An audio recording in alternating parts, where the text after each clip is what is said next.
vous présenter, savoir qui vous êtes, du coup, et puis sur quel film vous avez travaillé. Et puis, pour commencer la discussion, puisqu'au début de la séance, j'ai parlé de musique, évidemment, on va parler d'animation, mais j'aimerais aussi quand même vous entendre un petit peu sur votre rapport les uns et les autres à la musique, puisque vos films sont quand même très liés à cet univers-là. Voilà.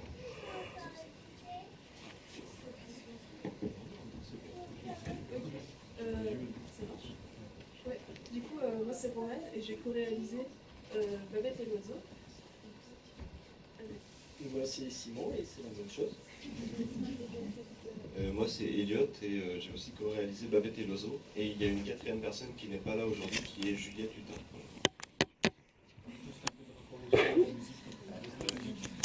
Et après je ne vais pas m'avancer trop, mais c'était aussi un thème qui nous parlait à nous quatre. Et donc vu que c'est un projet d'étude, il faut trouver des points communs sur les choses qui nous plaisent. Et ça nous intéressait de faire des petits instruments de musique avec les personnages qui les utilisent.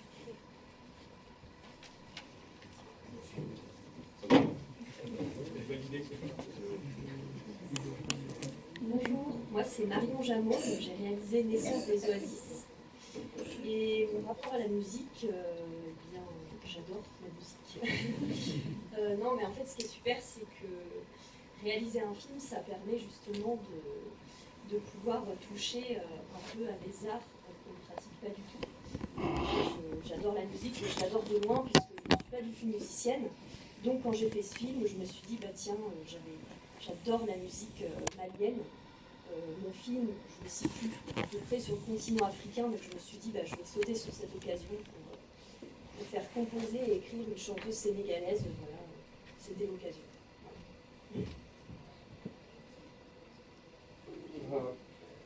Comme moi, je suis Jamil Desai. J'ai réalisé Théo le Château d'eau. Et j'ai écrit la première version de ce film. Il était presque 30 pages. Et voilà, en discussion avec notre producteur, comment on peut raccourcir ce métrage. Et j'ai trouvé que la musique et la chanson ont vraiment donné, comment ça veut dire, une émotion très puissante. Et aussi, il communique très vite. Donc,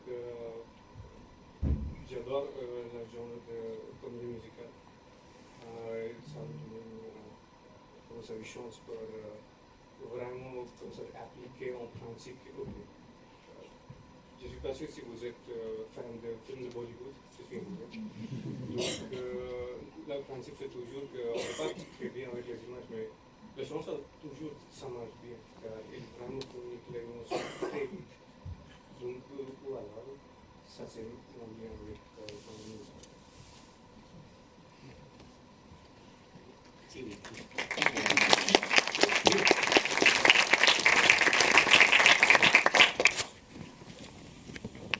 Est-ce que vous pouvez nous redire, du coup, vous, c'est un premier film de fin d'études. Pour vous, c'est moins calme. Vous redire un petit peu où vous... C'est pas un film de fin d'études, mais c'est un film d'études. D'études, même pas fin. Vous aurez encore un film de fin d'études après, c'est ça? Ouais, c'est pareil. D'accord, donc c'était effectivement de refaire un peu un point sur vos parcours aux uns et aux autres, alors s'il y a eu d'autres choses, d'autres projets, du coup, tout de suite, pour vous, j'imagine. Et vous avez eu des films avant, parce qu'il y en a qu'on connaît, qu'on a passé ici, notamment.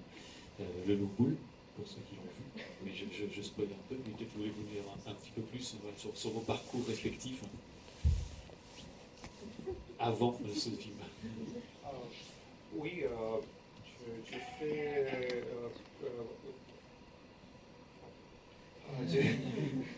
J'ai fait mon film de fin d'études à la Poudrière.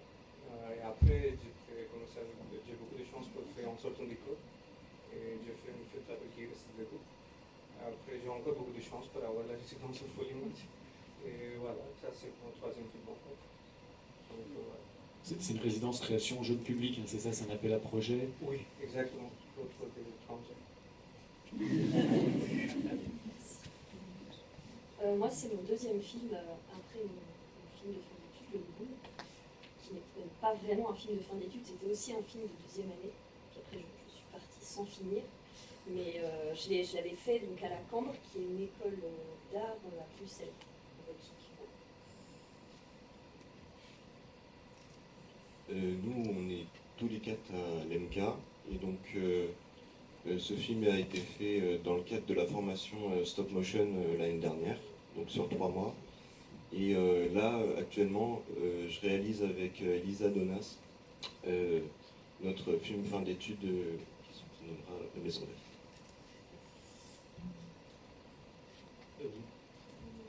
Nous, on vos équipes se séparent, c'est pas les mêmes équipes sur les fins d'études, c'est ça? Vous ne travaillez pas forcément ensemble, non. Non, on ne travaille pas ensemble parce que Roman et moi, on est en alternance et du coup, on n'est plus trop à l'école.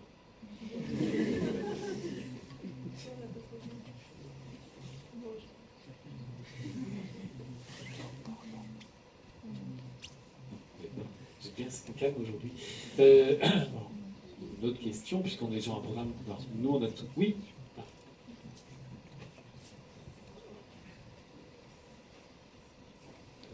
Moi j'avais une question pour connaissance d'un oasis. En fait c'est des aplats de peinture en fait, que vous avez découpés sur ordinateur. Comment en fait cette équipe technique fonctionne? Ouais, en fait c'est du papier découpé mais animé à l'ordinateur. Donc en fait je commence par des sessions de peinture de toutes les couleurs sur les papiers. Je fais plein de textures différentes. Je fabrique tout à la main. Et ensuite, tout est scanné et animé sur After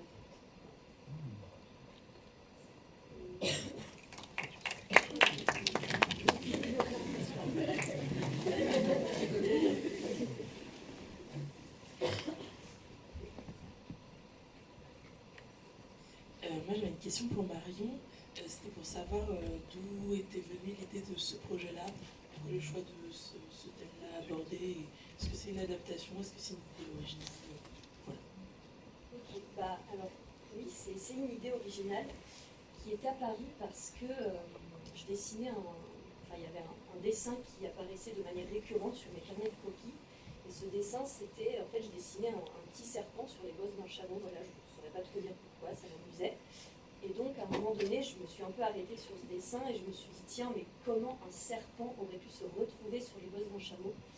Et en fait, de là a découlé l'histoire. En fait, j'ai pensé aux différentes températures en fait que pouvaient avoir ces deux animaux. Et j'aime bien faire un peu des débuts de films un peu faux documentaires, comme ça, inventer des faits scientifiques qui n'existent pas du tout. Voilà.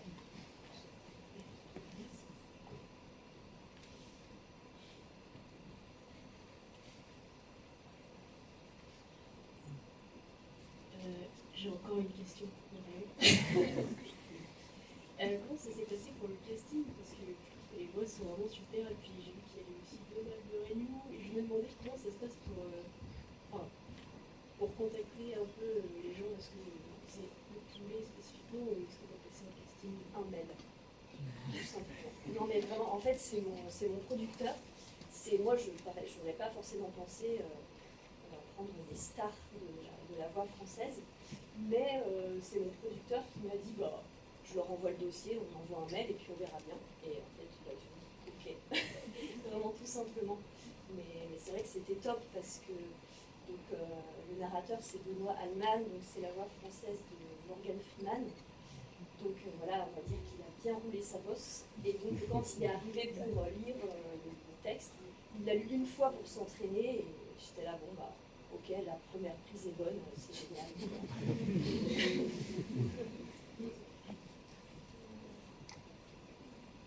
Du coup, la même question pour Jamie. Comment c'était de travailler avec tant de voix différentes, de les choisir et surtout parce que du coup c'était de la musique.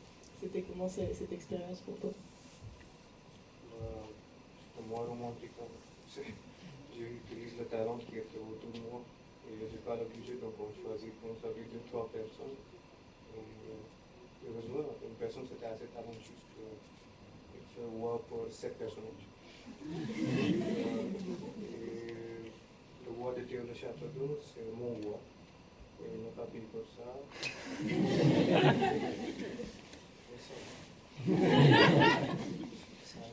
Mais oui, c'est une bonne expérience. Et il me dit que oui, c'est bien. Mon musicien me dit que ton voix c'est parfait pour Théo. Il est un petit peu étrange et autre chose. Ton accent c'est parfait pour la première fois. Pour donner la voix pour quelques personnes. J'écris beaucoup. Merci.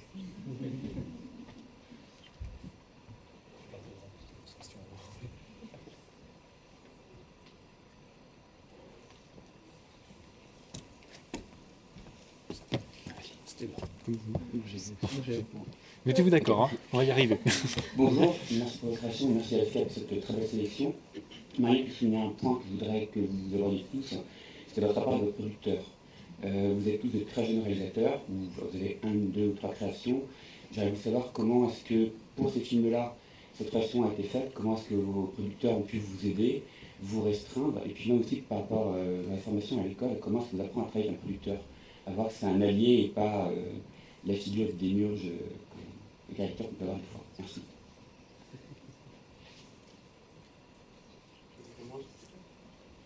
Oui, moi j'ai l'impression que les gens sont trop généreux avec moi. non, mais le budget de la film, la résidence, c'est comme ça déjà, it is already decided, et c'est déjà très bien. C'est mon faute en fait, car il me dit qu'il faut faire un film de 5 minutes ou quelque chose comme ça. J'ai dit non, j'ai envie une musicale pour 9 minutes. Donc en fait, ça c'est la raison qu'on n'a pas de budget, mais ils sont extrêmement généreux avec moi, ils trouvent tous les talents, et chaque étape était bien organisée ou quelque chose. Et ils m'ont vraiment traité comme un artiste, donc voilà, ça c'est la raison que le film prend cette forme bizarre ou autre chose. On était vraiment commencé à des partenariats avec Canal Plus et autre chose. Donc, ils sont aussi commencé à donner les bons avis. Donc, désolé si commencé à dire une mauvaise blague sur mon producteur. Non, c'est vraiment sympa.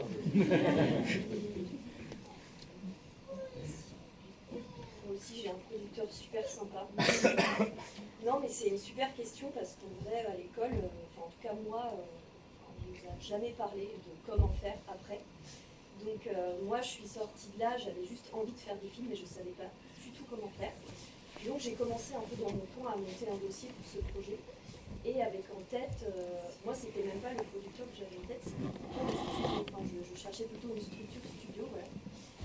Et en fait, il se trouve qu'à ce moment-là, chance de la vie, un ami d'amis m'a contacté comme quoi, donc il avait un ami à lui qui voulait monter en fait sa boîte de production. Donc vraiment par curiosité, on s'est rencontrés, mais c'était quelqu'un qui sortait plutôt du cinéma, prise de vue réelle. Donc cette rencontre était hyper enrichissante parce qu'en 1 heure, il m'a expliqué ce qu'on m'avait jamais expliqué à l'école. Donc rien que pour ça, je suis sortie de ce rendez-vous, j'étais là, waouh, ok, en fait, j'avais pas du tout conscience de comment ça se passait. Mais après, je me suis dit, bon, je pense pas qu'on va s'associer parce qu'il n'a pas de studio. Enfin, dans ma tête, j'étais vraiment bloquée là-dessus. Et en fait, il a lu mon dossier et en fait, il a beaucoup aimé et il m'a dit, bah, moi, j'aimerais bien le produire. Et c'est là qu'il m'a expliqué que justement, lui, c'est un électron libre, entre guillemets, mais très bien, voilà, il m'a dit, on peut très bien collaborer avec des structures, etc., qui, eux, ont du matériel. Et donc, ça s'est fait comme ça. Et je trouve ça super parce que moi, j'avais vraiment en tête, en sortant de l'école, forcément, j'avais les gros studios qu'on connaît. Et je pensais qu'il n'y avait que comme ça qu'on pouvait faire des films, alors qu'en fait, pas forcément. Et c'était super aussi dans le sens où lui, c'était son premier projet qu'il a produit avec sa boîte. Donc il y a eu un mouvement comme ça. C'était notre premier un peu bébé à chacun. Et c'était top.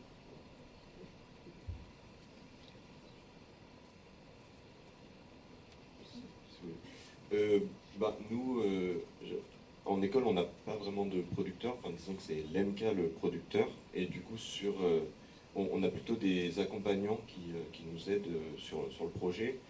Et si je pourrais peut-être rajouter quand même qu'en dernière année, là, on côtoie des producteurs qu'on a de temps en temps en intervention, qui peuvent justement nous conseiller, nous donner leur avis et nous aider un peu là-dedans. Après, et puis on a aussi les parrains, marraines qui suivent les projets et qui peuvent aussi faire un peu ce rôle-là, mais c'est pas tout à fait des producteurs en soi. C'est le truc qui se rapproche le plus de la production qu'on a en contact. Et sinon, pour nous encadrer, on a surtout nos profs, et comme on n'a pas forcément beaucoup d'expérience en réalisation, on était 4 à co-réaliser et qu'on avait un temps limité, il nous faudra l'aider aussi à cadrer nos envies et à être réaliste dans ce qu'on peut faire, je pense, en termes de conditions pour la bonjour à tous, merci beaucoup pour vos films. Je voulais vous demander, j'ai l'impression que un point commun aussi dans votre film, en dehors du côté musical, c'est l'environnement. C'est-à-dire que vous avez tous des univers imaginaires très forts, mais ça me semble assez relié à notre univers à nous aussi, puisqu'on a un univers un peu post-apocalyptique chez vous, on ne se sent pas dans un futur très engageant. Chez vous, on a l'eau et le feu aussi. Et chez vous, on a le chaud et le froid qui donnent des oasis. Donc je voulais vous entendre parler du rapport avec le monde réel, tout simplement.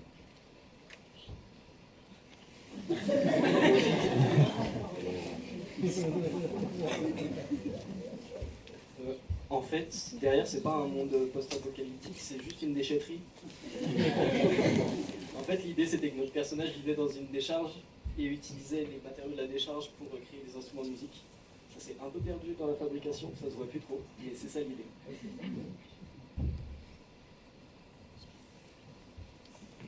Moi, désolée, j'ai pas très bien compris la question. C'est quel est notre rapport au monde réel? Est-ce que ça parle d'environnement?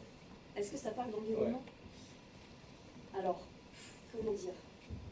Oui, mais c'est pas l'idée que j'avais en fait vraiment quand j'ai fait ce film. Généralement, quand j'invente une histoire, je pars d'une situation. Là, comme je disais tout à l'heure, c'est vraiment parti d'un serpent sur les bosses d'un chameau. Donc à ce moment-là, je me suis pas dit, je vais faire un film qui parle du deuil, de l'environnement. Enfin, vraiment, souvent, le thème jaillit un peu de lui-même et je le découvre moi-même au fur et à mesure. Après, forcément, s'il apparaît, c'est que quelque part, c'était en moi, mais en tout cas, c'était pas forcément mon idée à la base. Non, pas du tout.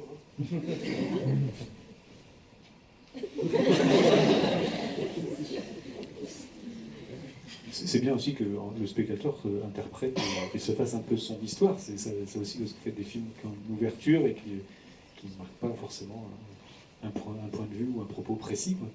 Ce qui est plutôt positif, je crois. Je peux changer ma réponse. Oui, pourquoi pas.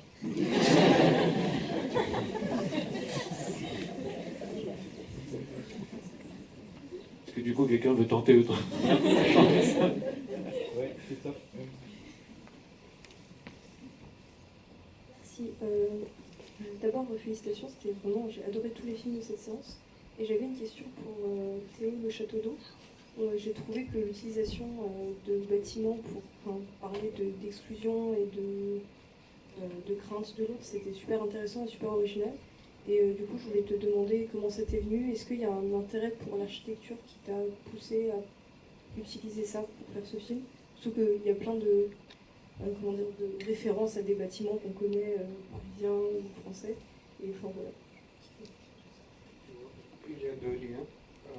Premier, quand j'étais petit, tout le monde a envie de pousser pour devenir un architecte. Je suis un architecte.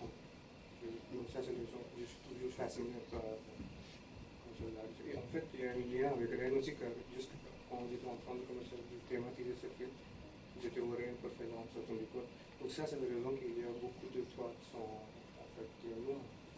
Et le deuxième lien, c'était que j'ai en fait développé ce projet pour la poudrière.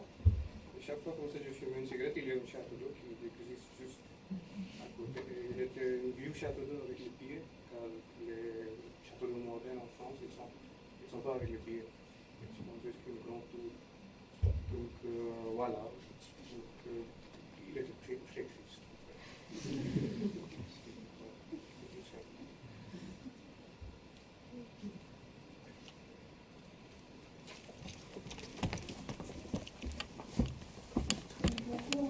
Donc déjà, félicitations.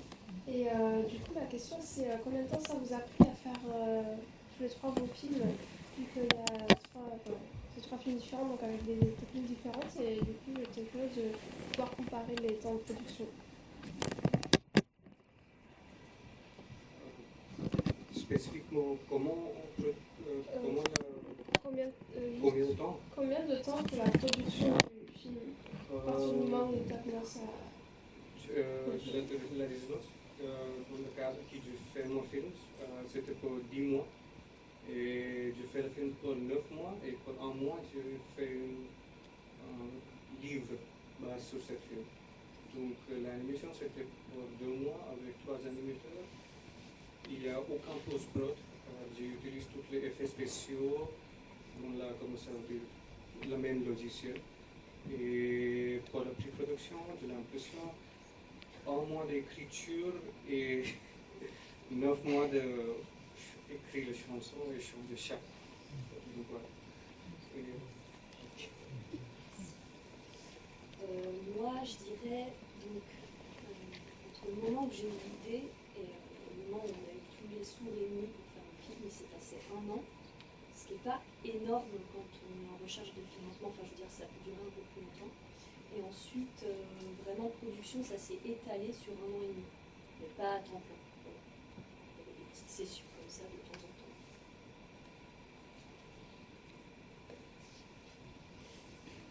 Nous, ça a duré à peu près 5 mois. On a commencé en février, on a fini en juin, à la fin de l'année. C'est ça un Delphi?